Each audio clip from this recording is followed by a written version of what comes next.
हो सके।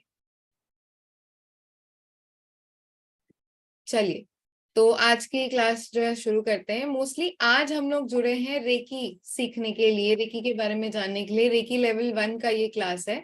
तो मुझे यहाँ पे बताइए किन किन लोगों को रेकी के बारे में पता है, वो यस लिख दे कमेंट सेक्शन में।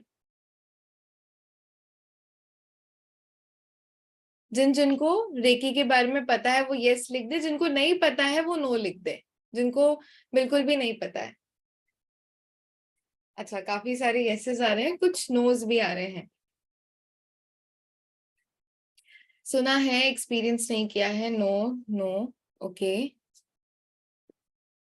अच्छा, काफी सारे हमारे स्टूडेंट्स भी नो लिख रहे हैं।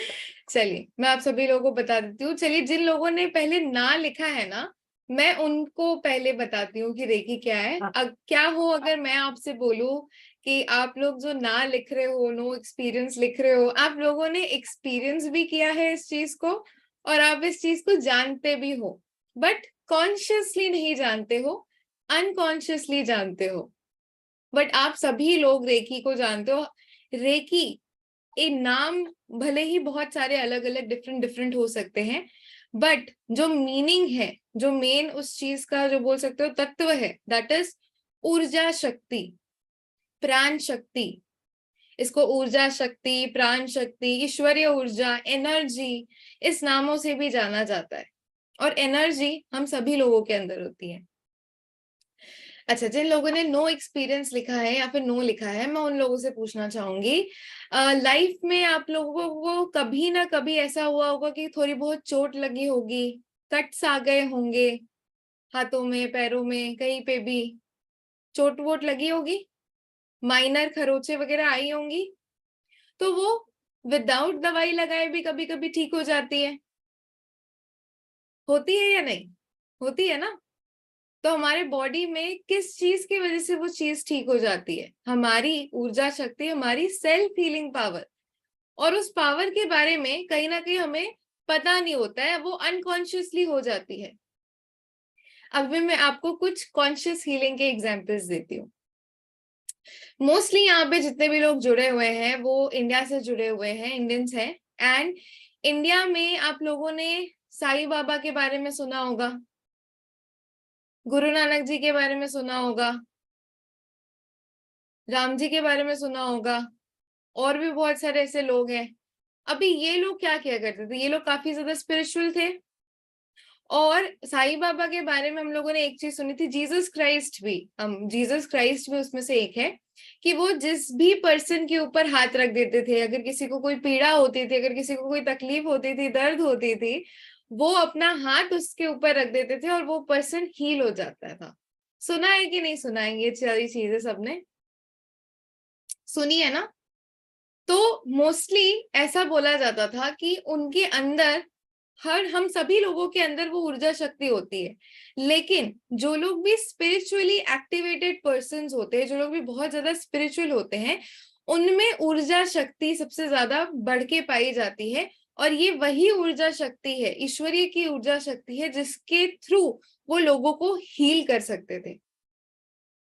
इसी का थोड़ा सा फॉर्मलाइज्ड वर्जन रेकी है, जहां पे रेकी में ऐसा बोला जाता है कि किसी भी पर्सन को स्पिरिचुअल होने की जरूरत नहीं है उसके अपने ही पावर्स को वापस से यूटिलाइज करने के लिए।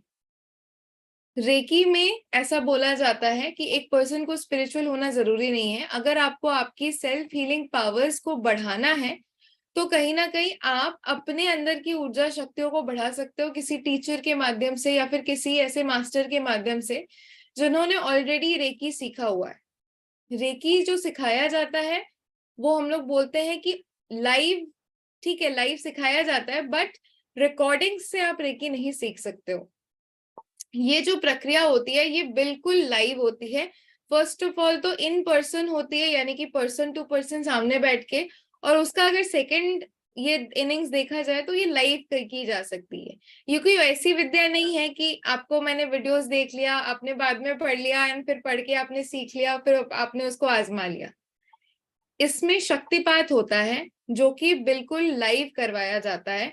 आपको एग्जैक्ट उसी क्षण उसी चीज को फील होगा। काफी लोगों ने जिन्होंने पहले भी हमसे रेकी सीखा है, अट्यूनमेंट्स ली है, उन्होंने लाइव वेबिनार में बैठ के वो चीजें, वो मिरेकल्स को फील किया है, उस एनर्जी, ईश्वरीय ऊर्जा की एनर्जीज को फील किया है। आज मोस्टली हमारा इंट्रोडक्शन सेशन है रेकी का, जिसके मतलब बोल सकते हो कि कोई भी चीज को लाइक सुनने से पहले, उसको आजमाने से पहले उसको जानना जरूरी होता है। तो आज हम लोग मोस्टली हिस्ट्री ऑफ रेकी, कहाँ से आया है, क्या बेनिफिट्स है रेकी को करने का, ये चीज जानेंगे। मिरेकल, हमारा जो मिरेकल पार्ट है mostly, that is experiencing reiki energy, वो हमारा कल होगा। यानी कि कल होगा, बोल सकते हो कल it's a magical session, because कल रेकी की अट्यूनमेंट्स आप लोगों को दी जाएंगी। ठीक 1 हफ्ते पहले ही रेकी का वेबिनार पहले भी हुआ था, एंड बहुत सारे स्टूडेंट्स ने रिक्वेस्ट की थी कि मैम हमारा मिस हो गया था, हमें पता था कि ये रिकॉर्डेड में नहीं हो सकता, इसलिए हम लोगों ने इसको वापस से 1 हफ्ते बाद रखा। आज अट्यूनमेंट नहीं होगी, बट हाँ, आज अट्यूनमेंट से रिलेटेड सारी जानकारी आपको दी जाएगी, बिकॉज एक दिन पहले आपको प्रिपेयर करना होता है अट्यूनमेंट के लिए। बहुत सारी ऐसी चीजें रहती हैं जिसको कहीं ना कहीं आपको आगे से प्रिपेयर करके रखना होता है। चलिए अभी जान लेते हैं कि रेकी है क्या। मैं आपके साथ एक पीडीएफ शेयर करती हूँ, जस्ट अ सेकेंड।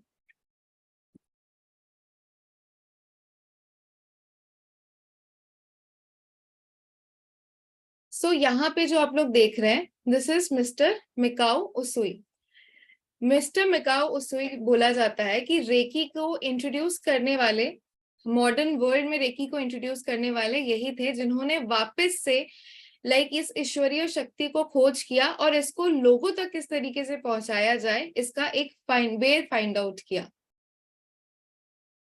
अब जान लेते हैं कि रेकी है क्या। अगर देखी जाए तो रेकी कोई भी नई मोडालिटी नहीं है। रेकी बहुत पुरानी पद्धति है और हमारे इंडियन शास्त्रों में भी थी, बट ये अलग बात है कि हाँ, किसी को सिखाने का प्रोसीजर नहीं पता था या फिर कोई सिखाना चाहता नहीं था, but thanks to modern gurus and बोल सकते हो कि वेस्टर्न वर्ल्ड, जिसके थ्रू हमें वापस से हमारी ही चीज जो है वो हमें वापस से मिल गई। रेकी बोल सकते हो कि it's an ancient healing modality. जो वर्ड है रेकी, वो 2 शब्दों से बना हुआ है। एक जापानीज वर्ड है रेकी, जो कि 2 शब्दों से बना हुआ है, रेई और की। रेई का मतलब होता है स्पिरिचुअल विजडम या फिर ईश्वरीय शक्ति, ईश्वरीय ऊर्जा, एंड की का मतलब होता है शक्ति, दैट इज ऊर्जा, जिसको बोलते हैं एनर्जी। यानी कि अगर पूरा वर्ड को मिला दिया जाए तो रेकी का मतलब होता है ईश्वरीय ऊर्जा, यानी कि spiritual power, spiritual energy, spiritual life force energy. और रेकी को इंडिया में कहीं ना कहीं प्राण बोलते हैं, प्राण शक्ति बोलते हैं, और चाइना में इसको ची बोलते हैं मोस्टली। और यही हमारी प्राण शक्ति है जिससे कि कहीं ना कहीं हमारी बॉडी सेल्फ हीलिंग करती है। अभी मुझे बताना कि आपको कोई भी छोटी मोटी कट्स होती है, वो बॉडी ऑटोमेटिकली हील कर लेती है, लेकिन अगर कोई बड़ी कट होती है, बड़ी बीमारी होती है, तो उसके लिए आपको डॉक्टर्स के पास जाना पड़ता है और बहुत सारे लोगों के पास जाके अपना इलाज कराना पड़ता है। अगर ये जो छोटी छोटी कट्स है, ये अगर आपकी हील हो जाती है, तो मतलब बॉडी में एक पावर ऑलरेडी है जिसकी मदद से हील हो रही है। क्यों ना उसी पावर को और बढ़ाया जाए, जिसकी मदद से ये जो बड़ी बड़ी बीमारियां हमको होती है, बड़ी बड़ी चीजें हमको होती है, वो भी हमारी ऑटोमेटिक हील होना शुरू हो। और हील होने के बाद वो चीजें कभी लाइफ में आपकी आई ही नहीं। अगर देखा जाए तो सभी लोग इस हीलिंग पावर और हीलिंग कैपेसिटी को बढ़ा सकते हैं। जब कोरोना काल चल रहा था तो उस टाइम पे मतलब त्राई त्राई मची हुई थी, but thanks to reiki and thanks to God, हमने भी जिन भी मेंटर्स से भी सीखा था, जिन भी लोगों से भी सीखा था, दे वेर लाइक कि ना उन्होंने कभी वैक्सीनेशन लगवाया था, ना मैंने कभी वैक्सीनेशन लगवाया। इनफैक्ट हमारी इंडस्ट्री चलती है, मेरे ही घर के नीचे ही, जहां मैं अभी फिलहाल लोकेटेड हूँ, इंडस्ट्रियल एरिया है, घर के नीचे इंडस्ट्री थी। कोरोना काल में भी इंडस्ट्रीज चल रही थी क्योंकि गवर्नमेंट ने परमिशन दी थी। लेबर्स को कोरोना हो गया था, मेरे फादर तक को 2-2 बार कोरोना हो गया था, बट मैं उनके साथ ही थी, उनको मैंने सर्व भी किया, सेवा भी की, बट मुझे नहीं हुआ, बिकॉज आई नो मैं उस चीज से प्रोटेक्टेड थी। अगर हो भी जाएगा तो मुझे लगता था कि कहीं ना कहीं मैं रिकवर कर लूंगी और वो होगा या नहीं होगा वो चीज छोड़ो, वो कभी हुआ भी नहीं, ना ही डोजेज लेनी पड़ी।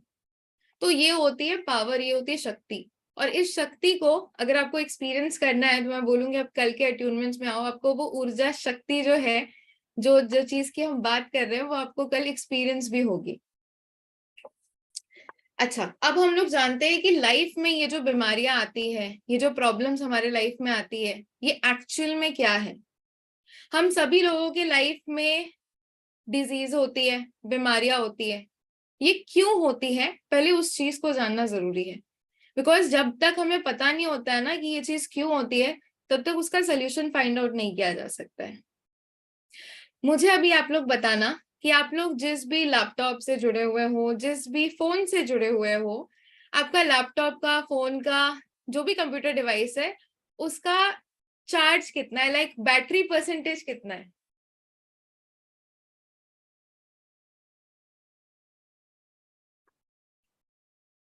लेट मी सी। 8% बैटरी पे लेके बैठे हो। फुल 100%, 41%। ओके, फुल है 16%। My battery is somewhere around 91%। Okay, तो अब मुझे बताना, ये अपनी जो कंप्यूटर डिवाइसेस है, लैपटॉप, फोन्स, इसको लास्ट चार्ज कब किया था आपने, कब किया था चार्ज। मॉर्निंग चार्ज पे है, ओके, अभी किया चार्ज। बाकी लोगों ने चार्ज नहीं में बैठाया था, ऐसे ही आगे थोड़ी देर पहले, अभी 12 बजे कल। तो आप सभी लोगों ने अपना कंप्यूटर्स और मोबाइल फोन्स चार्ज किया है। मुझे बताना, अभी आपकी बॉडी की एनर्जी कितने लेवल पे है, कितने परसेंटेज के लेवल पे है। बॉडी की एनर्जी कितने लेवल ऑफ 100 में से अगर मैं मार्क करूं तो कितने लेवल की एनर्जी में। ओके। बहुत लोग 10-30 भी लिख रहे हैं। अच्छा, मुझे बताना अभी बॉडी की हेल्थ, अगर मैं आपको बोलूं हेल्थ फ्रीक्वेंसी नापने के लिए, तो हेल्थ आप कैसे बता सकते हो कि कितना स्कोर दोगे अपने हेल्थ को 100 में से। आपकी हेल्थ इस चीज पे डिटरमाइन करती है कि सुबह से शाम तक आप एक्टिव हो या लेजी हो। अगर आप रात को सोते हो तो जब आप सुबह नेक्स्ट दिन उठते हो तो आपको क्या मन करता है, अलार्म स्नूज कर दो, थोड़ा और सो जाऊं, या फिर झट से उठ जाऊं। इस चीज पे डिटरमाइन करती है हमारी हेल्थ। तो हेल्थ कितने परसेंट है। 100% किसी का नहीं आया। चलो 90% भी नहीं आया किसी का। अच्छा, अच्छा, मुझे बताना यहाँ पे किस किस लोगों को कोई ना कोई प्रॉब्लम, कमर दर्द, जोड़ों का दर्द, कोई भी kind of disease, health issues, किस किस लोगों को है। किसी को भी कोई टाइप का हेल्थ इश्यूज है, नींद नहीं आती, चिड़चिड़ापन रहता है, डिप्रेशन रहता है, हेल्थ इश्यूज रहती है। भाई साहब ये क्यों रहती है, ये बताना आप। अपने बॉडी को चार्ज पे लगाया है, अपने फोन को तो रोज चार्ज पे लगा लेते हो, डेली चार्ज पे लगा लेते हो, अपने बॉडी को चार्ज पे लगाया है, बताना। नहीं, कॉन्शियसली बताओ, लगाया है कि नहीं लगाया है। अगर गाड़ी में पेट्रोल ना डलाओ तो गाड़ी नहीं चलती है। उसी तरीके से अगर बॉडी को रिचार्ज ना करो ना, तो बॉडी रस्टेड हो जाती है, बॉडी में जंग लग जाती है, और धीरे धीरे क्या होती है, आपको बीमारियां जकड़ने लग जाती है। सी, एक चीज मैं आपको बताऊं, साइंस कितनी भी आगे क्यों ना चली जाए, माँ के ही गर्भ से बच्चे पैदा होते हैं, और उनके अंदर भी एक प्राण होती है, वो हिंदी का वर्ड है ना, प्राण। और जब प्राण चली जाती है तो इंसान भी चला जाता है। वो प्राण क्या है, वो कहीं ना कहीं हमारा ईश्वर के साथ एक कनेक्शन, एक सोल कनेक्शन है। तो वो कनेक्शन हम लोग जब आते हैं तब तो ठीक है, बट उसके बाद ना धीरे धीरे धीरे धीरे गॉड से भी डिटैच हो जाते हैं, अपनी स्पिरिचुअलिटी से भी डिटैच हो जाते हैं, कभी अपने बॉडी को भी रिचार्ज नहीं करते। मेडिटेशन तो किसी को आती भी नहीं होगी, आधे से ज्यादा लोगों को, आधे से ज्यादा लोग करते भी नहीं होंगे, मतलब सारी चीजें नल हो गई है। लेकिन बोल सकते हो कि उसके बावजूद भी हम लोगों को समझ में नहीं आ रहा है। हम लोग सिर्फ मटेरियलिस्टिक चीजों के ऊपर पड़े हुए हैं, और एक बार हेल्थ का वो फटता है ना, लोगों के पास मेडिकल इंश्योरेंस है, बट ये इंश्योरेंस नहीं है कि वो कभी बीमार ना पड़े।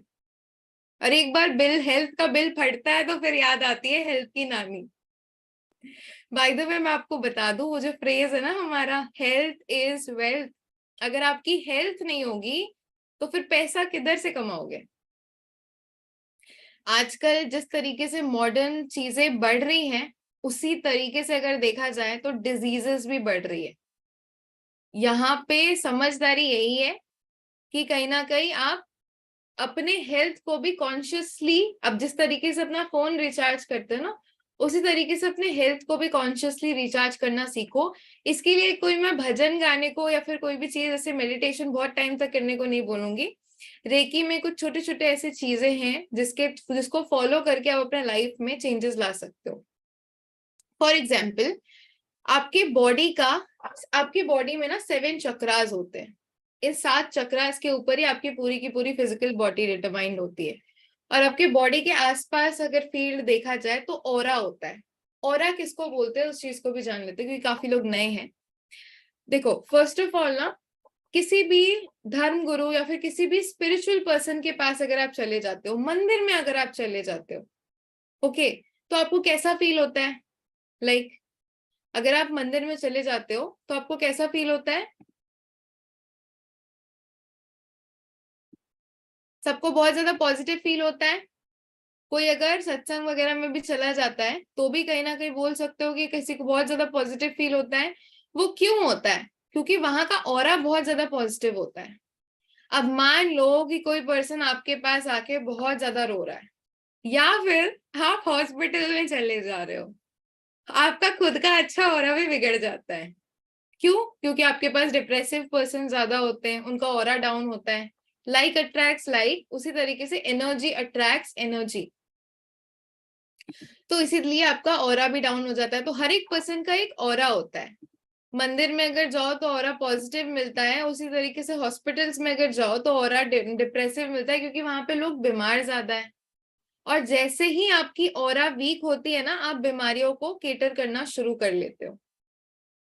तो फर्स्ट ऑफ ऑल तो आपकी ऑरा नेगेटिव होती है तो बीमारियां आती है। अभी मुझे बताना, रिलेशनशिप में प्रॉब्लम्स कब आती है? होते हैं ना लड़ाई झगड़े, रिलेशनशिप में तनाव, घर में झगड़े, ये कब होते हैं? ये तब होते हैं जब हमारे रिलेशनशिप में नेगेटिविटी ज्यादा हो जाती है, या फिर बोल सकते हो कि नेगेटिव एनर्जी हो जाती है। थोड़ी बहुत नेगेटिविटी भी होती है तो भी कहीं ना कहीं चीजें गलत होती है। तो उस टाइम पे अगर वहां पे पॉजिटिव ऊर्जा भेजी जाए, ऑटोमेटिकली सिचुएशंस जो है, बहुत सारे हम लोग तो हीलिंग फील्ड से हैं, कुछ भी होता है कैसा भी होता है हम लोग हीलिंग यूज करते हैं, तो ऑटोमेटिकली चीजें पॉजिटिव होना शुरू हो जाती हैं।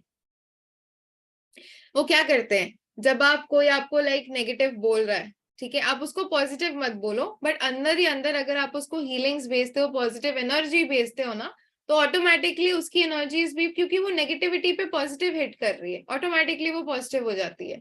सिमिलरली अगर नेगेटिविटी में नेगेटिव भेजोगे तो वो नेगेटिव ही अट्रैक्ट करोगे। ब्रह्म कुमारी बोलते हैं ना, अगर कोई ब्लैक बॉल्स भेज रहा है तो आप उसको व्हाइट बॉल्स भेजो।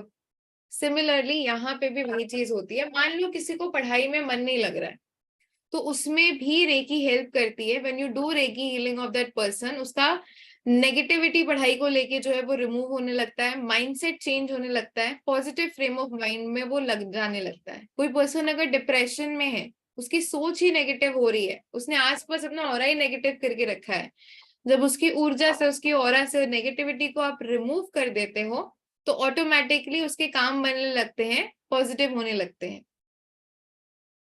ठीक है, तो ये सारी चीजें होती है। और डिजीजेस की अगर मैं बात करूं, रेकी, मैंने जब रेकी सीखी थी ना, तो मेरा एक ही मकसद था, to live a very healthy lifestyle. मेरे को रेकी करने का बस यही था कि मैं विदाउट दवाइयों के जी सकूं। बिकॉज मैंने देखा था कि मेरे घर के टेबल पे दवाइयां पड़ी रहती थी, घर वालों के टेबल पे दवाइयां पड़ी रहती थी, तो मुझे ऐसा लगता था कि मेरे को वो दवाइयां बहुत ज्यादा नहीं खानी पड़े, तो कहीं ना कहीं मैं उसको रेकी से ही ठीक कर लूं। और मैंने काफी सारी चीजों में इसको पाया भी। अब हम लोग आ जाते हैं रेकी के इतिहास के बारे में, बिकॉज हर एक चीज को एक प्रूफ की जरूरत होती है, हर एक चीज को एक हिस्ट्री की जरूरत होती है उस पर बिलीफ सिस्टम बनाने के लिए। ठीक है।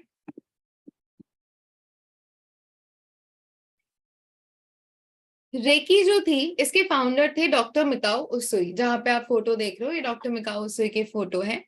अभी ये पर्सन भी काफी ज्यादा स्पिरिचुअल थे।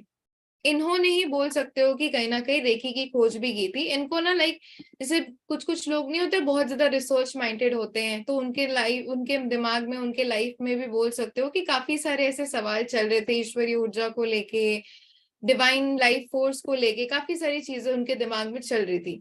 तो इन्होंने अपने सारे आंसर्स को, सारे चीजों का आंसर को ढूंढने के लिए ये कहीं ना कहीं माउंटेन्स के ऊपर जाते हैं मेडिटेशन करने के लिए, साधना करने के लिए, जिसको हम लोग बोल सकते हैं। एंड वहां पे बोल सकते हो कि उन्होंने 21 डेज तक डेली मेडिटेशन किया, निरंतर मेडिटेशन किया।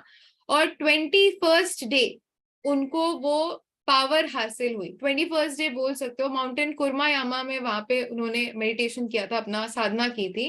एंड 21st डे उनको अपने क्राउन चक्र, ये जो हमारा हेड होता है ना, इसको बोलते हैं हम लोग क्राउन चक्र, उनको 21st डे अपने क्राउन चक्र में एक एनर्जी, एक वाइब्रेशन फील हुई। जैसा जैसे होता नहीं है बिजली कड़कती है, ठीक वैसा ही एक बिजली कड़कने जैसा एक वाइब्रेशन फील हुआ।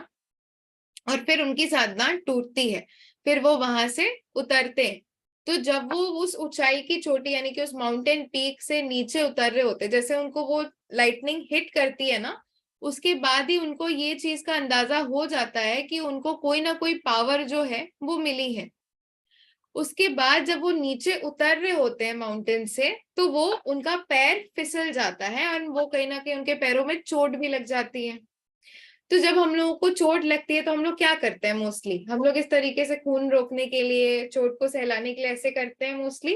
तो उन्होंने भी अपने दोनों हाथ, अपने हाथ जो है हाथों के इस तरीके से करके अपने घुटनों के ऊपर रखा, और ऑटोमेटिकली उनका खून भी बहना बंद हो गया और वो हील भी हो गए। और जब वो हील हुए, उनको ये चीज समझ में आ गई कि जो चीज उनके सर के ऊपर आई थी, यानी कि जो एनर्जी उनके सर के ऊपर आई थी, वो कहीं ना कहीं एक लाइफ चेंजिंग एनर्जी है, एक हीलिंग एनर्जी है। उसके बाद उन्होंने इस चीज को लोगों तक किस तरीके से पहुंचाया जाए, लोगों तक किस तरीके से फैलाया जाए, उन्होंने इस पे काम करना शुरू किया। ऐसा बोला जाता है कि उन्होंने पूरे अपने लाइफ में 2000 से भी ज्यादा लोगों को ट्रेन किया, लेकिन उसमें से सिर्फ 16 ऐसे लोग थे जो इस विद्या को, जिन्होंने इस विद्या को पूरा सीखा, और जिन्होंने जो इस विद्या को आगे लोगों तक फैला सके। सोच सकते हो, 2000 लोगों को ट्रेन करने के बावजूद भी सिर्फ 16 ऐसे लोग थे जिन्होंने इनके प्रिंसिपल्स को फॉलो किया और इस रेकी को आगे लेके गए। जिसमें से कि जो सेकंड नाम है वो डॉक्टर चुजिरो हयाशी का आता है, जो कि रेकी को बढ़ाने में एक सेकंड मोस्ट इंपॉर्टेंट नाम है। डॉक्टर चुजिरो हयाशी नेवी में एक डॉक्टर थे, एंड बोल सकते हो कि मिकाओ उसुई के बहुत बड़े, लाइक एक डिसाइपल भी थे, लाइक उनके सबसे one of the favourite students and one of the most disciplined students में से भी थे। चुजिरो हयाशी ने रेकी को फैलाया भी जापान में काफी ज्यादा, और उसके साथ ही साथ क्योंकि वो एक डॉक्टर भी थे, तो साइंटिफिक वे में किस तरीके से रेकी को यूज किया जा सकता है, किस तरीके से रेकी को लाइक बहुत अच्छे तरीके से उसका बेनिफिट लिया जा सकता है, उसको भी उन्होंने बताया। और उन्होंने 24 पार्ट्स ऑफ हीलिंग को भी डिस्कवर किया कि बॉडी के कौन से ऐसे 24 अंग है जिनको अगर हम लोग 21 डेज तक कंटिन्यूअसली हील करते हैं तो वो एक डिजीज का पैटर्न ब्रेक करता है। डॉक्टर चुजिरो हयाशी के बाद हवायो हिरोमी टकाटा आती है, जिन्होंने रेकी को पिलाने में एक और लाइक मेजर रोल प्ले किया और रेकी को वो जापान से वेस्टर्न कंट्रीज तक में लेके आई। हवायो टकाटा बोल सकते हो कि थोड़ी सी डिफरेंट थी, वो एक मिडिल क्लास फैमिली से बिलोंग करती थी। एंड हवायो टकाटा बोल सकते हो कि मेरी मेन इंस्पिरेशनल लाइक लेडी है। she is one of the ladies, she inspires me a lot because she was from a middle class family से थी। उसके साथ ही साथ उनको लाइफ में काफी सारी बीमारियां भी थी, काफी सारी प्रॉब्लम्स भी थी। जब उन्होंने एक बार अपना मेडिकल चेकअप करवाया तो उनको लाइक गॉल स्टोन्स की भी प्रॉब्लम निकली, अपेंडिक्स की भी प्रॉब्लम निकली, एस्थमा की भी प्रॉब्लम निकली। तो जब ये सारी हेल्थ इश्यूज उनको निकली ना, तो like she was a like middle class woman, तो उनके पास लाइक बोल सकते हो कि उसको इलाज करवाने के लिए भी उतने पैसे वगैरह, ये सारी की सारी चीजें नहीं थी। उन्होंने सुना था चुजिरो हयाशी के बारे में, जो जापान में अपना क्लिनिक चलाया करते थे, जहां पे वो रेकी के माध्यम से लोगों को ठीक किया करते थे। हवायो टकाटा को रेकी का बहुत ज्यादा तो पता नहीं था, लेकिन उन्होंने सोचा कि क्यों ना मैं इनके हॉस्पिटल में जाऊं, इनके क्लिनिक में जाऊं और वहां से अपनी डिजीजेस को हील करने की कोशिश करूं। हवायो टकाटा अपना एक्सपीरियंस भी शेयर करती हैं। जब वो उनके क्लिनिक में जाती हैं और वहां पे उनको हील किया जाता है, तो वो बोलती है कि मेरे को कम से कम 4 लोग डेली आते थे हीलिंग देने के लिए, और वो लोग मेरे जहां जहां बॉडी पार्ट्स में प्रॉब्लम होती थी वो इस तरीके से हाथ रखते थे, और उनके हाथों में से इतनी ज्यादा गर्म एनर्जी निकलती थी कि ऐसा मानो लगता था कि कोई मेरे को ऐसे काट के वहां पे ऑपरेशन कर रहा है।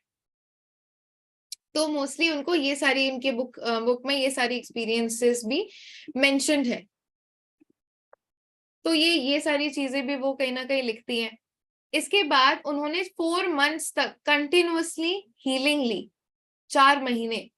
और आप सभी लोगों को, हाँ मैंने स्क्रीन शेयर स्टॉप की है थोड़ा सा, आप सभी लोगों को पता है गॉल स्टोन्स के बारे में, हमारे गॉल ब्लैडर में जो पथरी हो जाती है, अपेंडिक्स, अपेंडिक्स के बारे में भी सुना होगा। अपेंडिक्स का भी विदाउट ऑपरेशन कोई सोल्यूशन नहीं होता है अगर देखा जाए तो। एस्थमा, एस्थमा का भी बोल सकते हो कि दवाइयों से ही काम चलता है, टोटली हील नहीं होती है। लेकिन उनका विद इन 4 मंथ्स की हीलिंग में सारी की सारी प्रॉब्लम्स हील हो गई। और जब उन्होंने खुद जब हील हो गई, तो उन्होंने सोचा कि वो इस विद्या को पूरा सीखेंगी और अपने देश जाके उसको फैलाएंगी भी।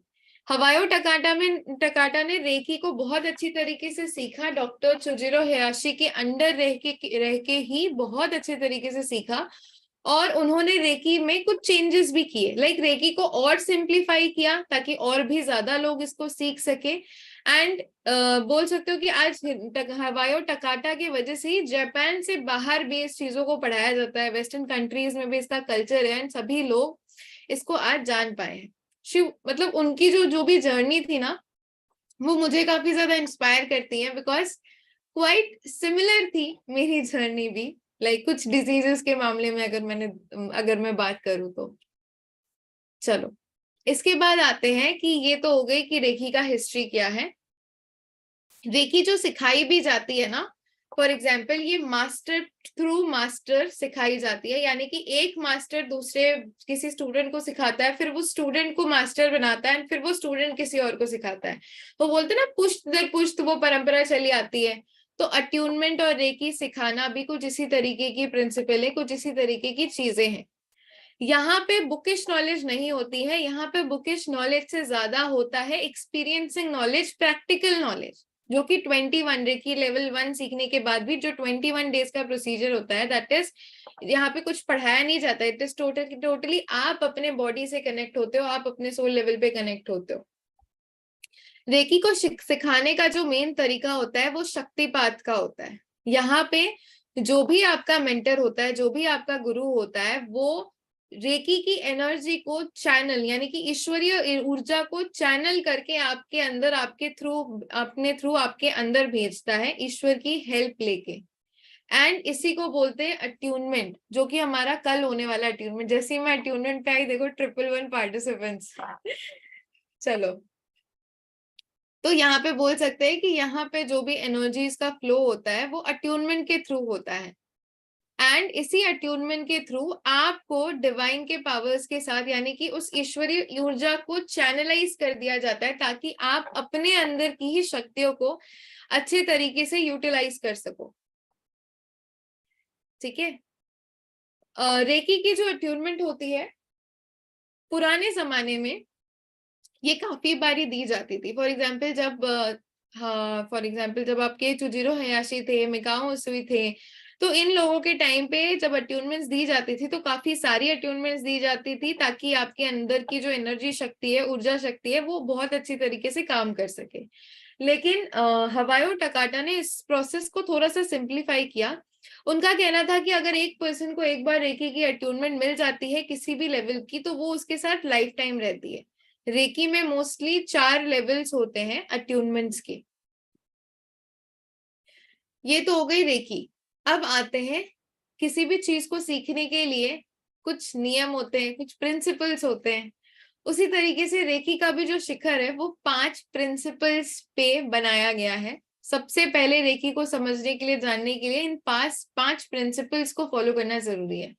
आई वुड सजेस्ट अभी जो लोग भी लाइक सेशन में जुड़े हुए हैं वो लोग एक पेन और एक पेपर ले ले, कहीं से भी, लाइक बच्चों का इधर उधर से एक पेन और पेपर ले ले, बिकॉज जब आप लिखते हो तो आप अपने थंब फिंगर का भी यूज करते हो, which is directly related to your subconscious mind. तो वो आपके माइंड के अंदर भी चला जाएगा। लेके आ रहे हो पेन और पेपर, या फिर अभी ही जो लोग लेके आ रहे हैं वो लोग बड़े एक्टिव है बाय द वे। ठीक है, हमारे रेकी के जो 5 मूल है, जो मूलाधार है रेकी का, वो बोल सकते हो क्या क्या है, आज हम लोग डिस्कस करेंगे। पहला मूल क्या है? Just for today I will let go of anger, यानी कि आज के लिए सिर्फ हम गुस्से को अपने से दूर रखेंगे, गुस्से को नहीं आने देंगे। अभी ये क्यों ये चीज लिखी गई है? गुस्सा जो होता है, आप सभी लोगों ने गुस्से को तो एक्सपीरियंस किया ही होगा। मुझे बताना, जब भी आपको गुस्सा आता है आपकी बॉडी की हालत कैसी रहती है? फॉर एग्जाम्पल, बॉडी में जब भी आपको गुस्सा आता है तो बॉडी की ऊर्जा कैसी रहती है? बॉडी गर्म हो जाती है, हाथ पैर गर्म हो जाते हैं, बीपी हाई हो जाता है। गुस्सा करने से क्या क्या हेल्थ इश्यूज आती है? हमारे काफी सारे टारो के भी स्टूडेंट्स हो गए, लिखना। गुस्सा करने से क्या क्या हेल्थ इश्यूज आती है? क्या क्या आती है? बीपी इश्यूज होती हैं, हाई ब्लड प्रेशर, टेंशन। गुस्सा करने से टेंशन प्रॉब्लम होती है ना, हार्ट बीट बढ़ जाती है, टेंशन होती है, उसकी हेयर फॉल होती है। Correct, hair fall. किस किस को अपने बाल प्यारे हैं? आई गेस यहाँ पे सभी लोगों को, कुछ प्यारे हो ना हो, अपने हेयर्स तो बहुत ज्यादा प्यारे होंगे सभी लोगों को यहाँ पे। नर्वस सिस्टम भी बिगड़ जाता है, कभी कभी हार्ट अटैक भी आ जाती है किसी किसी लोगों को जिनका दिल कमजोर होता है, सिर्फ गुस्सा करने मात्र से। हमारी गैस, एसिडिटी, करेक्ट, एसिडिटी और गैस की प्रॉब्लम भी होती है गुस्सा करने से और टेंशन लेने से। तो मुझे बताना, गुस्सा करना कौन सी एनर्जी को जनरेट कर रहा है? कौन सी एनर्जी को जनरेट करना है? दो टाइप की एनर्जी होती है, नेगेटिव एनर्जी और पॉजिटिव एनर्जी। तो गुस्सा करना नेगेटिव एनर्जी को डिनोट कर रहा है, नेगेटिव एनर्जी जनरेट कर रहा है। तो आप मुझे बताओ, आप अपने लाइफ में नेगेटिविटी चाहते हो या फिर पॉजिटिविटी चाहते हो? पॉजिटिविटी चाहते हो ना?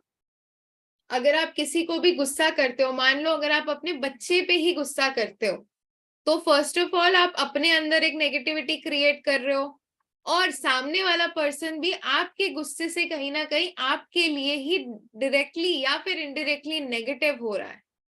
तो वो पर्सन भी कहीं ना कहीं नेगेटिव हो रहा है।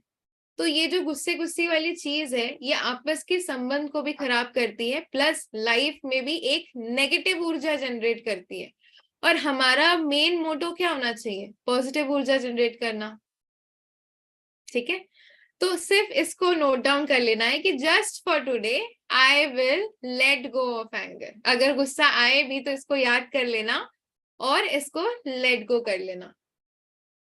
हमारा सेकंड प्रिंसिपल क्या है? Just for today I will let go of worry. Worry का मतलब होता है चिंता, यानी कि आज के लिए मैं चिंता नहीं करूंगा या फिर आज के लिए मैं चिंता नहीं करूंगी।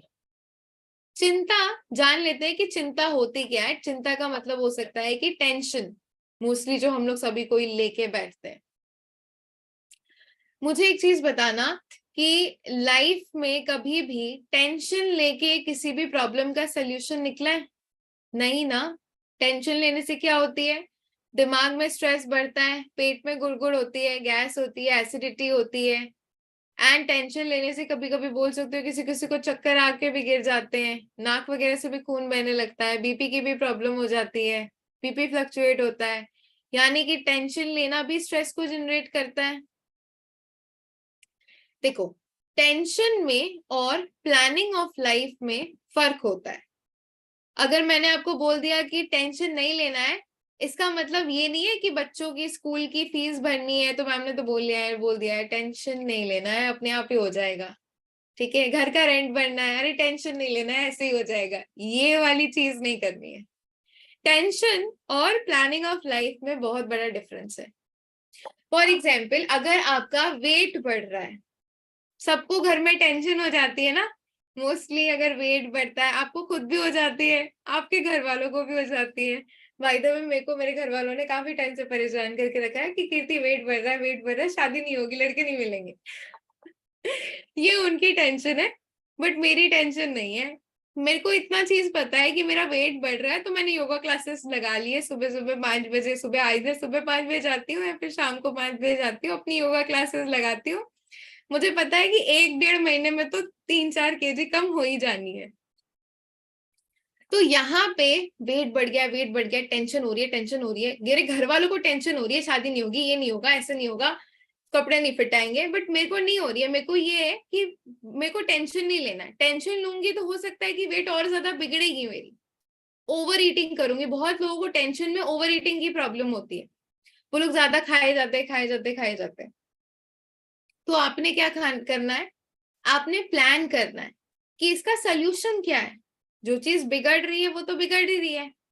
फॉर एग्जाम्पल, एग्जाम में फेल हो गए, कोई अच्छे, मतलब अभी यहाँ पे सारे लाइक बड़े इंसान ही मुझे दिख रहे हैं, बट मान लो कि किसी चीज की प्रिपरेशन कर रहे हो, आपके घर में कोई बच्चा भी किसी चीज की प्रिपरेशन कर रहा है और वो किसी चीज में फेल हो जाता है, सीएस के एग्जाम, जो बड़े बड़े लेवल्स के एग्जाम होते हैं, यूपीएससी, यूपीएससी की, आईपीएस वगैरह की एग्जाम जो होती है। तो अभी इन सारे एग्जाम्स में अगर बच्चा फेल हो जाता है तो उसके बारे में चिंता टेंशन करके कोई फायदा है नहीं ना। वो क्या प्लान कर सकता है कि मैं नेक्स्ट टाइम ऐसा क्या करूं जिससे कि मैं इसको क्लियर कर सकूं। तो ये डिफरेंस होता है टेंशन में और प्लानिंग ऑफ लाइफ में। आपको चिंता ना करते हुए प्लानिंग ऑफ लाइफ में जाना है, बिकॉज अगर आप चिंता करोगे तो सोल्यूशन तो मिलेगा नहीं, और जितनी बनी बनाई चीज है ना वो भी आपकी बिगड़ना शुरू हो जाएंगी। ठीक है, तो समझ में आ गया क्या डिफरेंस है चिंता करने में और प्लानिंग ऑफ लाइफ में। अगर बच्चों की फीस इकट्ठा करनी है, लाखों लाखों रुपए की भी अगर फीस है, तो अपनी इनकम कैसी बढ़ाई जाए, आपको उस पर फोकस करना है, ना कि कैसे अरेंज होगा, कैसे अरेंज होगा। ठीक है, चलो। थर्ड प्रिंसिपल है, just for today I will do my work with honesty. इसका मतलब होता है सिर्फ आज के लिए मैं जो भी काम करूंगा वो ऑनेस्टी के साथ करूंगा।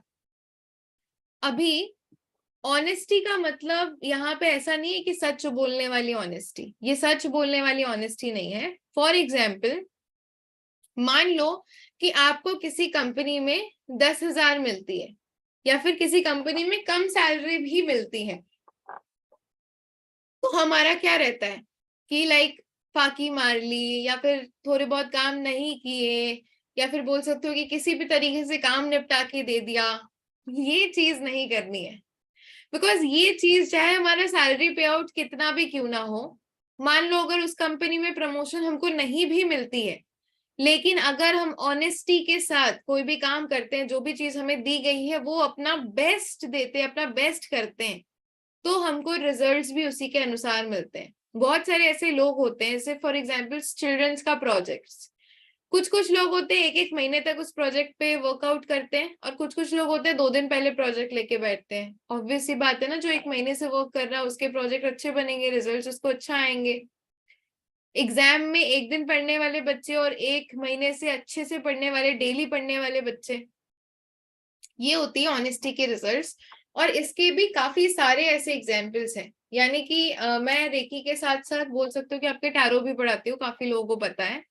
तो यहाँ पे काफी सारे ऐसे लेडीज है, काफी सारे ऐसे स्टूडेंट्स हैं जिनकी स्टार्टिंग में बोल सकते हो कि उन्होंने काफी ज्यादा स्ट्रगल्स किए, काफी ज्यादा मेहनत की है अपनी लाइफ को थोड़ा सा अपर लेवल में लेके जाने के लिए। काफी ज्यादा मतलब फ्री में भी लोगों की प्रिडिक्शंस की, मेहनत भी की, ओवर टाइम भी किया, लेकिन आज सभी लोग बोल सकते हो कि कहीं ना कहीं सेटिस्फाइड है। मेरे को डेली कोई ना कोई मैसेज आता है कि मैम आज इतनी अर्निंग्स हो रही है, मैम आज अच्छा चल रहा है, आज ये रिव्यूज आए, आज ऐसे आए वैसे आए। तो ये होती है आपकी कोई भी काम को ऑनेस्टी के साथ करने की चीजें। जब आप ऑनेस्टी के साथ कोई भी काम करते हो ना, फुल अपना एफर्ट देते हो, तो ऊपर वाला भी रिवॉर्ड देता है। वो बोलते हैं ना, मेहनत का फल मीठा होता है। ये वही फल है। रेकी का फोर्थ प्रिंसिपल होता है, just for today I will be grateful for my many blessings. यानी कि आज के लिए मुझे लाइफ में जितनी भी चीजें मिली हैं, मैं उन सब के लिए ग्रेटफुल रहूंगी। यानी कि मुझे लाइफ में जितनी भी चीजें मिली है, मैं उन सब के लिए थैंकफुल रहूंगी। जितनी भी चीजें मिली है उस सब के लिए थैंकफुल होने का मतलब ये होता है कि फॉर एग्जाम्पल अभी आप लोग सभी कोई बैठे हुए हो, फोन या फिर लैपटॉप से बैठे हुए हो, सबके घर में पंखे चल रहे हैं, सबके घर में लाइटें जल रही हैं। तो ये भगवान जी ने जितनी सारी हमको एमिनिटीज दी है ना, उसके लिए हमें थैंकफुल होना चाहिए। ये क्यों होना चाहिए, इसको मैं एक छोटे से एग्जाम्पल के साथ समझाती हूँ। मान लो कि आपका कोई बेबी है या फिर आपका कोई बच्चा है, आप उसको घुमाने लेके गए, और सुबह से आप उसको घुमाने लेके गए हो, वाटर पार्क्स में लेके जाते हो, उसकी फेवरेट रेस्टोरेंट में लेके जाते हो, उसको खाना खिलाते हो, सारी की सारी चीजें खिलाते हो, सब कुछ करते हो, उसके साथ खेलते हो, प्ले ग्राउंड्स में बहुत ज्यादा पैसा भी खर्च करते हो उसके ऊपर। आपका बेबी ऑब्वियसली आप करोगे। लेकिन शाम को जब आप रिटर्न आते हो, तो आपका बेबी आपसे रिक्वेस्ट करता है कि मेरे को आइसक्रीम खानी है। लेकिन विंटर सीजन है, आप तो पेरेंट्स हो, आप बोलोगे नहीं, तबीयत खराब हो जाएगी, गला खराब हो जाएगा, अभी नहीं खानी है आइसक्रीम। आप उसको घर लेके चले जाते हो, और बच्चा घर में आके मुंह फुला के बैठ जाता है, आपसे बात नहीं करता है, रूम में अपने आप को बंद करके बैठ जाता है, कहीं ना कहीं सैड और डिप्रेस्ड हो जाता है। मुझे बताना, उस टाइम पे आपको एज अ मदर या फिर आपको एज अ फादर कैसा फील होगा? कैसा फील होगा आपको कि आपने सुबह से शाम तक अपने बच्चे के लिए इतना कुछ किया, और फिर भी वो मुंह फुला के बैठा हुआ है? आप तो अपनी जगह पे सही थे ना। ऑब्वियस सी बात है, आपको अच्छा नहीं फील होगा, बहुत बुरा फील होगा। उसी तरीके से आपके भगवान जी ने भी आपको लाइफ में ऐसा नहीं है कि कुछ नहीं देके भेजा है, बहुत सारी चीजें देके भेजी है। ठीक है। तो अब जब आप लाइफ में जो चीजें देके भेजी है, उसका उस चीजों के लिए हैप्पी ना होते हुए, वो बच्चा क्या था, उसको सुबह से शाम तक जो चीजें मिली थी उस पे कहीं ना कहीं वो खुश ना होते हुए, जो चीजें नहीं मिली थी वो उस पे रोने बैठ गया। सिमिलरली लाइफ में जो चीजें आपको ऑलरेडी मिली हुई है, अगर आप उस पे ना खुश होते हुए जो चीजें नहीं मिली हुई है उसके लिए ही भगवान जी को जिंदगी भर कोसते रहोगे, तो भगवान जी भी डिप्रेस्ड और सैड फील करने लगेंगे कि ये कैसा बच्चा बनाया मैंने जो हमेशा कंप्लेन करने लगता है। और बच्चे तो इतने सारे हैं। सिमिलरली कोई पर्सन जो ज्यादा ग्रेटफुल होगा, कोई बच्चा उनका जो ज्यादा ग्रेटफुल होगा, उनको हमेशा हैप्पीली बोलता रहेगा कि आपने तो सब कुछ दिया ही है, उनके ऊपर बोल सकते हो कि भगवान जी का ज्यादा टेंशन जाएगा आपके आपके ऊपर बाद में जाएगा। आपने सुना है लॉ ऑफ अट्रैक्शन मैनिफेस्टेशन के बारे में? उसमें भी यही चीजें बताई जाती है। उसमें भी जिन भी लोगों को सारी की सारी चीजें मिलती भी है, वो कहीं ना कहीं बोल सकते हो कि यही चीजें फॉलो करते हैं, ग्रैटिट्यूड के प्रिंसिपल को फॉलो करते हैं, जिसकी वजह से लाइफ में उसको उनको काफी सारी चीजें लाइक आसानी से, तो मैं नहीं बोलूंगी क्योंकि हार्डवर्क सभी चीजों में रिक्वायर्ड है, लेकिन उनको कहीं ना कहीं जल्दी मिलना शुरू हो जाती है। यही रीजंस होता है क्योंकि वो कंप्लेन्स के पीछे नहीं भागते हैं, वो दूसरों की बुराइयों या फिर दूसरों के पीछे नहीं भागते, वो हमेशा खुद पे फोकस करते हैं, लाइफ में जो भी चीजें मिली है उसका ग्रैटिट्यूड पे करते हैं। तो जस्ट फॉर टुडे, यानी कि आज के दिन, ये चीज हम लोग, ये प्रैक्टिस हम लोग यहाँ पे अभी सभी लोग करेंगे कि आज के दिन मुझे भगवान जी ने जितनी भी चीजें दी है लाइफ में, जितनी भी एमिनिटीज दी है, जितना भी मैं आज अर्न कर रही हूँ, जितने भी लोग मेरे साथ यहाँ पे जुड़े हैं, या फिर आप मेरे से कनेक्टेड हो, इस मोमेंट को, इस चीज को, इस पल को मैं एंजॉय करती हूँ, एंड भगवान जी को मैं थैंक यू पे करती हूँ कि उन्होंने मुझे इतनी सारी चीजें दी, इतनी सारी लविंग चीजें दी है। I am thank you to the universe, I am thank you God.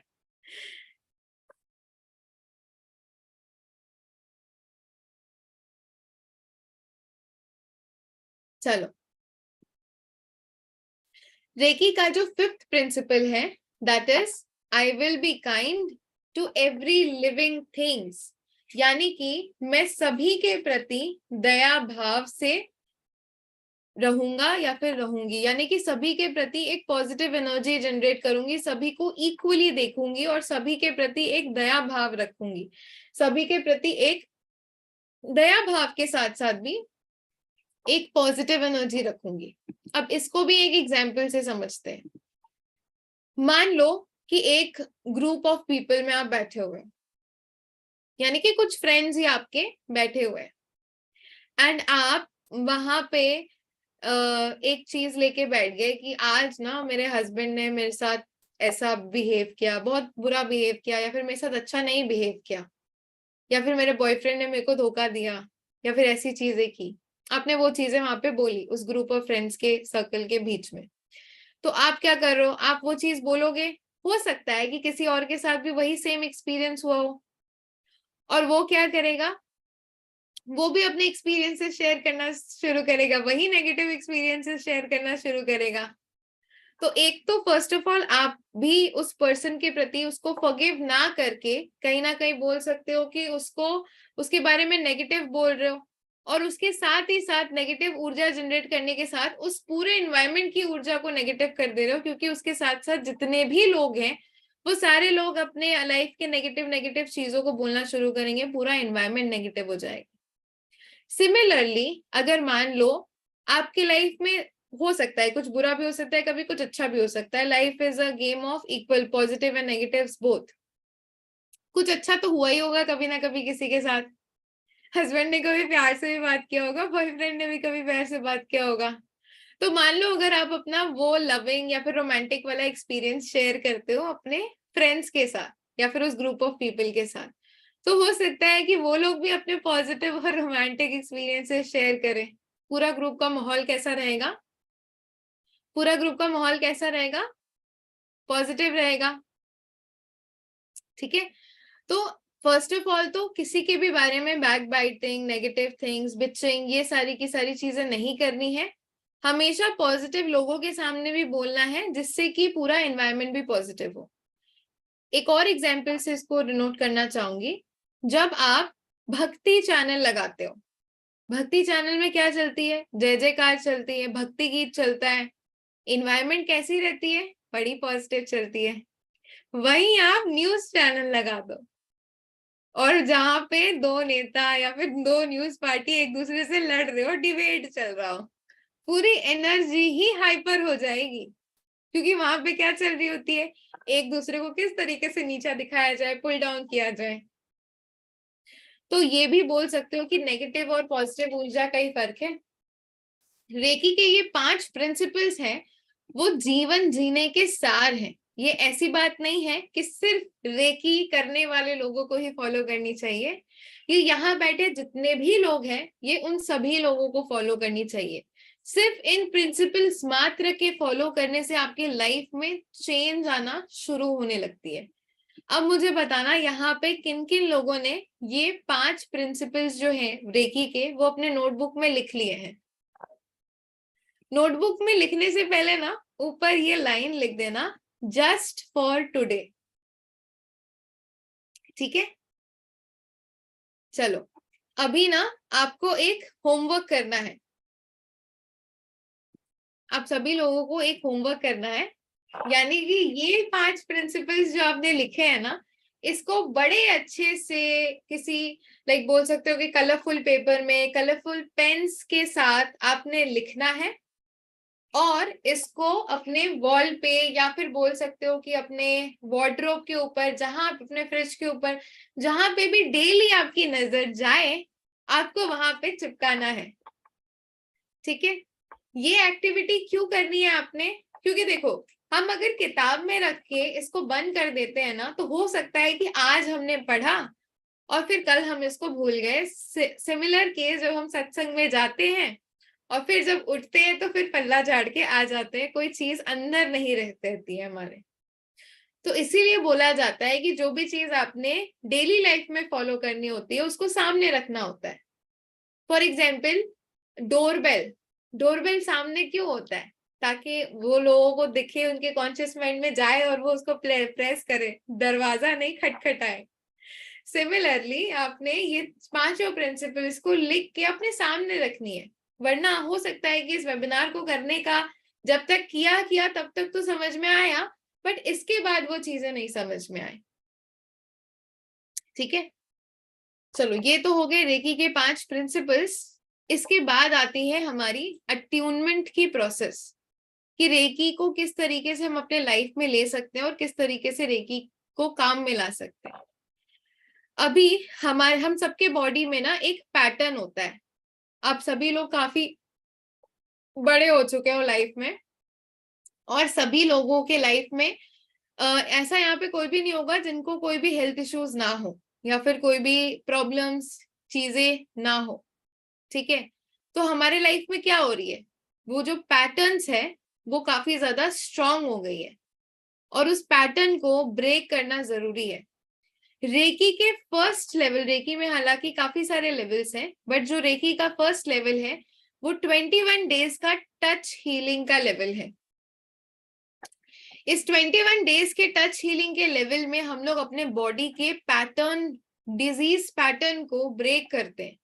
ये 21 डेज का जो प्रोसेस है ये मोस्टली आप लोगों को कल बताया जाएगा कि किस तरीके से आप इसको 21 डेज तक अपने लाइफ में फॉलो करके अपने लाइफ के पैटर्न, डिजीज पैटर्न को ब्रेक कर सकते हो। डिजीज पैटर्न को समझने के लिए ना यहाँ पे भी एक एग्जाम्पल से समझेंगे।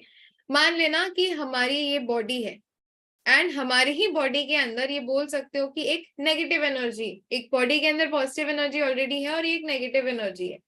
ये भी नेगेटिव एनर्जी आप ही के बॉडी के अंदर समाई हुई है, और धीरे धीरे धीरे धीरे जिस तरीके से आपका ऑरा वीक हो रहा है, वो बॉडी के अंदर पॉजिटिव एनर्जी कम हो रही है, नेगेटिव एनर्जी भारी पड़ रही है।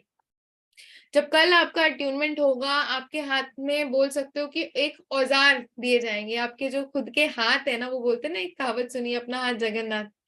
तो आप ही के हाथ में वो हीलिंग पावर्स आएंगे जिनके थ्रू आप अपने ही बॉडी को हील करोगे। जो नेगेटिव एनर्जी है उसको ईश्वर की पॉजिटिव एनर्जी से हिट करोगे। तो किसी भी चीज को अगर आप डेली हिट करते हो तो क्या होता है, वो चीज कमजोर पड़ती है। अभी तक आपके बॉडी में जो नेगेटिव एनर्जी थी उसने इतने सालों से हिट किया है आपकी बॉडी को, तो अब जब 21 डेज तक आप लगातार उस नेगेटिव एनर्जी को हिट करोगे तो क्या होगी, नेगेटिव एनर्जी कमजोर होगी, हाँ या ना? बॉडी के पैटर्न्स ब्रेक करेंगे। 21 डेज का पैटर्न इसलिए भी बोला जाता है 21 डेज का, कि क्योंकि किसी भी चीज को रूटीन में लाने के लिए चीजें करना जरूरी होता है। रेकी का फर्स्ट लेवल में सबसे पहले जो इतने सालों की जो हम लोगों ने गलतियां की है, या फिर इतने सालों से जो बॉडी को चार्ज नहीं किया है, तो ये 21 डेज का प्रोसेस जो होता है वो थोड़ा सा टाइम टेकिंग भी होता है। और बोल सकते हो कि बैटरी पूरी डेड हो गई है तो उसको रिचार्ज करने में भी समय लगता है।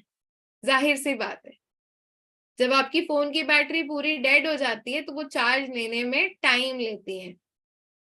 सिमिलरली बॉडी भी पूरी तरीके से वीक हो गई है आपकी, डिजीजेस ऑलरेडी, नेगेटिव एनर्जी उसको कैद करके बैठी हुई है, तो उसको हील होने में भी 21 डेज टाइम लगेगा। डेली 1 घंटा 12 मिनट बोल सकते हो। डेली 24 पार्ट्स पे हीलिंग होती है, 3 मिनट्स ईच पार्ट पे हीलिंग होती है, और वो आप अपने ही हाथों के थ्रू हीलिंग अपने ही बॉडी को कहीं ना कहीं आप देते हो। ठीक है, अभी ये जो 24 पार्ट्स ऑफ हीलिंग है ये आप अभी नहीं कर सकते हो, अट्यूनमेंट करने के बाद ही कर सकते हो। तो कल जो है वो हमारा अट्यूनमेंट होगा, जहां पे ईश्वरीय ऊर्जा के साथ आपको कनेक्ट करवाया जाएगा। आप सभी लोगों को वो ईश्वरीय ऊर्जा फील भी होगी, वो रेकी की एनर्जी फील भी होगी। आई गेस लास्ट टाइम के भी कुछ पार्टिसिपेंट्स यहाँ पे बैठे हुए हैं, तो लास्ट टाइम जिन लोगों ने अट्यूनमेंट लिया था उनको जो फील हुआ था वो लिख सकते हो कि how was it, like did you felt the energies. जिन लोगों का भी लास्ट टाइम ध्यान लगा था and they felt the energies. In fact आज भी काफी लोग आए हुए हैं वापस से लाइक अट्यूनमेंट्स वगैरह लेने, एंड कल भी लाइक बहुत सारे पुराने स्टूडेंट्स भी हमारे साथ जुड़ेंगे। तो बोल सकते हो कि आपको वो एनर्जीज फील होती है, लेकिन कल के अट्यूनमेंट प्रोसेस के लिए काफी सारी रिक्वायरमेंट्स होती है जिसको हम लोग आज बताएंगे। तो मुझे बताना कि कौन कौन अपनी बॉडी के लिए ये स्टेप लेने के लिए तैयार है। कौन कौन है जो अपने बॉडी के लिए स्टेप लेने के लिए तैयार है? कमेंट सेक्शन में यस लिख के बोलना। अच्छा, 21 डेज तक तैयार हो आप लोग? मुझे तो लगा आधे से ज्यादा लोग सुन के ही भाग जाएंगे। वैसे जो भाग जाएंगे ना, वो कभी ना कभी वापस जरूर आएंगे। इस वेबिनार में नहीं हो, किसी और के वेबिनार में हो, कहीं पे भी हो, वो वापस जरूर आएंगे। तो क्योंकि क्या होता है ना, जब बैटरी डाउन होती है या फिर फोन खराब होता है, जिस तरीके से हम लोग मिस्त्री के पास भागते हैं, तो उसी तरीके से आप लोग भी भागोगे। बट ये डिसाइड कर लो कि आपने कहाँ भागना है। आपने सही जगह भागना है, आपने खुद से हील करना है, या फिर आपने बोल सकते हो कि हॉस्पिटल्स का बिल भरना है। कहाँ भागना है? यहाँ पे भागना है अपने ऊपर वर्क करके पहले से सही से, या फिर हॉस्पिटल्स का बिल? चलो, अट्यूनमेंट प्रोसेस जो कि कल की होगी, उसके लिए कुछ चीजें मैं आप लोगों को बता देती हूँ, नोट डाउन कर लो। कल की जो अट्यूनमेंट होगी वो 7:20 पे स्टार्ट हो जाएगी। 7:20 एग्जैक्ट 7:20 पे स्टार्ट हो जाएगी। आप सभी लोगों को 7 बजे ही आ जाना है, कोई भी लेट नहीं करेगा, क्योंकि उसके पहले की भी कुछ मैं ब्रीदिंग एक्सरसाइजेस कराऊंगी, जिसको करना आप सभी लोगों को जरूरी है। क्योंकि जब हम लोग ईश्वरीय ऊर्जा से कनेक्ट होते हैं ना, तो हमारी बॉडी, माइंड और सोल भी अलाइंड हो उस एनर्जीज में। उस चीज का होना जरूरी नहीं है। ऐसे नहीं कि हड़बड़ा के आए, बैठे 7:20 में और शुरू हो गए, फिर वो एनर्जीज के संग कनेक्ट नहीं बना पाओगे। स्थिरता जरूरी है। 7 बजे आ जाना है। 7:20 पे हम लोग अट्यूनमेंट की प्रोसेस और प्रोसीजर जो है वो शुरू करेंगे। अट्यूनमेंट से पहले आप लोगों को कुछ चीजें साइड में रखनी है। दैट इज पानी का एक ग्लास, प्रेफरेबली कांच का ग्लास या फिर स्टील का ग्लास, पीने वाला पानी, क्योंकि आपने उस पानी को फिर बाद में पी लेना है। धूप बत्ती, मोस्टली धूप बत्ती रखो, अगर नहीं हो तो अगरबत्ती रखो, एंड दिया। और जिस भी भगवान जी को आप मानते हो, उनकी एक फोटो या फिर मूर्ति, कोई भी चलेगी। अगर किसी के धर्म में ईश्वर को मूर्ति रूप में पूजते नहीं है, तो वो अपनी बुक्स भी रख सकते हैं। फॉर एग्जाम्पल, मैं अपने टेबल पे मूर्ति नहीं रखती हूँ, बट हाँ, मैं अपनी बुक रखती हूँ। मैंने भगवत गीता रखी हुई है। तो आप चाहो तो कुरान हो गई, या फिर अगर आपकी कोई स्पिरिचुअल बुक है, होली बुक है, बाइबल है, तो आप उसको भी रख सकते हो। कोई ऐसी स्पिरिचुअल चीज जिससे कि आप कनेक्टेड फील करो। पानी लेते हैं। You can keep photo also. Candle भी आप ले सकते हो, जरूरी नहीं है दिया। अब ये मत पूछना कौन से तेल का दिया किसी भी तेल का दिया चलेगा, ठीक है। ये चीजें कल रिक्वायरमेंट रहेंगी आपकी। और जब मैं बोलूंगी आपको दिया और अगरबत्ती लाइट करने के लिए, तो मोस्टली तभी आप लाइट करोगे। 7:10 पे हम लोग सारी की सारी सामग्री जो है वो लाइट अप कर देंगे।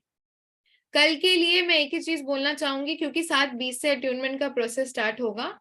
अगर आप शाम को कुछ भी खाते पीते हो, तो बहुत लाइट खाना लोगे आप। हेवी डिनर या फिर हेवी खाना खा के आप नहीं बैठोगे।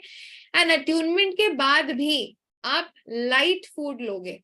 यानी कि अगर आपका डेली 2 रोटी अगर आप खाते हो, तो कोशिश करना कि कल एक ही लो, यानी कि रात को भी आप लाइट फूड ही खा के सो, ठीक है। क्योंकि बॉडी के अंदर एनर्जी जाएगी, तो बॉडी थोड़ी बहुत ऊपर नीचे भी होती है एनर्जी का फ्लो के वजह से।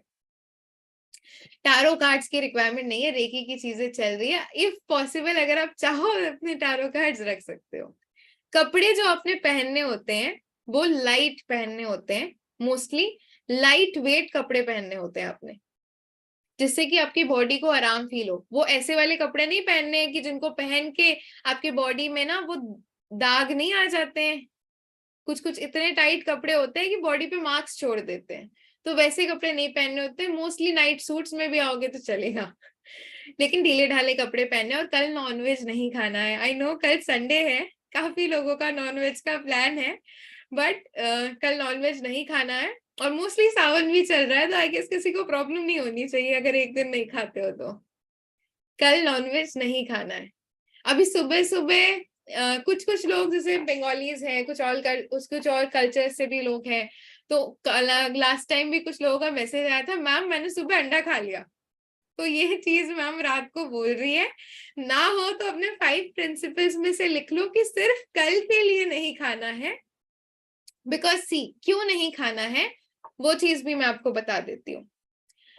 नॉन वेज जो है ना, वो कहीं ना कहीं बोल सकते हो कि नेगेटिव एनर्जी प्रोड्यूस करता है। What is non veg? आप किसी भी प्राणी को मार के खा रहे हो, ठीक है? तो जब किसी भी चीज को आप मारते हो तो ऑब्वियसली बात है ना, वो तो डरा डरा हुआ होगा, सहमा हुआ होगा, वो नेगेटिविटी बहुत हेवी मात्रा में रिलीज करेगा। और उसको जब आप अंदर लेते हो तो बॉडी में और ज्यादा नेगेटिविटी आना शुरू हो जाती है। तो जिसकी वजह से अट्यूनमेंट प्रोसेस आपका बिगड़ता है, नहीं हो पाता है जैसा उसको होना चाहिए। इसीलिए जिस दिन आपका शक्तिपात होना रहता है उस दिन हम लोग ईश्वरीय ऊर्जा से कनेक्ट करते हैं। जिस तरीके से भगवान जी को भी एक सात्विक फूड चढ़ाते हैं, तो उसी तरीके से आपने भी नॉनवेज नहीं खाना रहता है। इसमें लहसुन प्याज का कुछ ये नहीं है कि लहसुन प्याज भी नहीं खाना, चाहो तो लहसुन प्याज आप खा सकते हो, उसमें कोई नहीं है। बट किसी भी प्राणी को मार के नहीं खाना, यानी कि नॉनवेज जो कट्टर नॉनवेज होता है उस चीज को आपने अवॉइड करना है, ठीक है? कल के लिए थोड़ा सा सात्विक फूड खाएं। लाइट, सात्विक का मतलब होता है लाइट खाना खाएं, ज्यादा तेल मसाले वाला खाना ना खाएं। और सुबह हेड वॉश करके आए। हेड वॉश यानी कि शैम्पू। अभी ये शैम्पू करने वाली चीज क्यों है मैं आपको बता देती हूँ। आपके क्राउन चक्रा ओपन अप होता है, क्योंकि कल जितनी भी एनर्जीज आपको फील होगी ना, मोस्ट ऑफ द एनर्जीज आपके क्राउन चक्रा से ही आएंगी आपके बॉडी के अंदर। तो इसलिए भी बोला जाता है कि अट्यूनमेंट वाले दिन हेड वॉश करके आए। सुबह सुबह कर दोगे तो चलेगा, जरूरी नहीं है कि सेशन स्टार्ट होने से पहले आपको करना है। तो सुबह सुबह, वैसे भी संडे को most of the people head wash करते हैं तो आप संडे को हेड वॉश कर सकते हो, ठीक है? ऐसा कुछ नहीं है गर्ल्स को हेड वॉश नहीं करना चाहिए, ये वो ऐसा कुछ नहीं है। अगर किसी को प्रॉब्लम है ना शैम्पू डालने में, तो मैं बोलूंगी सिर से नहा लेना, घर वालों को बोल देना गलती से डाल दिया अगर शैम्पू नहीं होता है तो सिर्फ सिर से पानी डालना है, जरूरी नहीं है शैम्पू करना। कभी कभी ऐसा होता था ना मेरे घर में भी, क्योंकि लाइक इंडियन कल्चर्स में बहुत सारी ऐसी मिथ्स है, तो हम तो यही बोलते थे कि गलती से डाल लिया ठीक है? तो ये कुछ चीजें हैं। आई गेस कल 2 अट्यूनमेंट्स होगी बाय द वे आपकी। 7:20 से 7:40 तक आपकी बोल सकते हो कि उसुई रेकी की अट्यूनमेंट्स होगी। और 8 बजे से 8:15 तक होली फायर लेवल की अट्यूनमेंट्स होंगी। 2 अट्यूनमेंट्स होंगी, जैसे कि मैंने भी बताया। पुराने जमाने में भी मल्टीपल अट्यूनमेंट्स की जाती थी। तो मोस्टली हम लोग modern western plus Indian, western culture plus जितना भी आपका old culture, new modern plus old का एक ब्लेंड मिक्स किया है हम लोगों ने। तो हम लोग पुरानी चीजें भी सीखेंगे प्लस मॉडर्न चीजें भी सीखेंगे। देखो, पुरानी चीजें बोला जाता है old is gold, and modern चीजें बोला जाता है कि चीजें काफी ज्यादा एडवांस्ड होती है, मॉडर्न होती है, यूनिक होती है। आप हमेशा अप टू डेट रहना चाहते हो। एक एग्जाम्पल से समझाती हूँ। अभी रिसेंटली मैं फर्नीचर लेने गई थी, तो उनका कहना था कि शीशम वुड जो होता है, या फिर बोल सकते हो कि लाइक पुराने जमाने में जो वुड की चीजें होती हैं, दे आर वेरी सॉलिड, वो आजीवन टिकती है। लेकिन पुराने जमाने की डिजाइन्स कैसी होती है, मोस्टली थोड़ी सी ओल्ड फैशन होती है। तो मैंने बोला कि मुझे टिकाऊ भी चाहिए, लेकिन मुझे मॉडर्निटी भी चाहिए, मॉडर्न टच भी चाहिए। मैंने नया घर लिया है तो मैं 80s का सामान तो नहीं लूंगी। तो हम लोगों ने थोड़ा सा और रिसर्च किया। पुराने बोल सकते हो कि शीशम वुड में ही मोस्टली बोल सकते हो शीशम वुड, इसके साथ साथ काफी सारी वुड्स की वैरायटी थी। तो वुड बेस्ड फर्नीचर ही लिया, लेकिन जिसमें मॉडर्न टच हो, यानी कि बोल सकते हो कि जो कि दिखने में भी काफी ज्यादा मॉडर्न लगे, डे टू डे फैशन के लगे, और आजीवन आपके चले भी, यानी कि 60 to 80 ईयर्स तो आराम से जाए, मेरी जिंदगी निकल जाएगी, मेरे बच्चों की भी निकल जाएगी। ओके, सिमिलरली ये जो फॉर्म ऑफ रेकी है, ये उसुई रेकी भी है, और उसुई का ही modern version holy fire reiki भी है।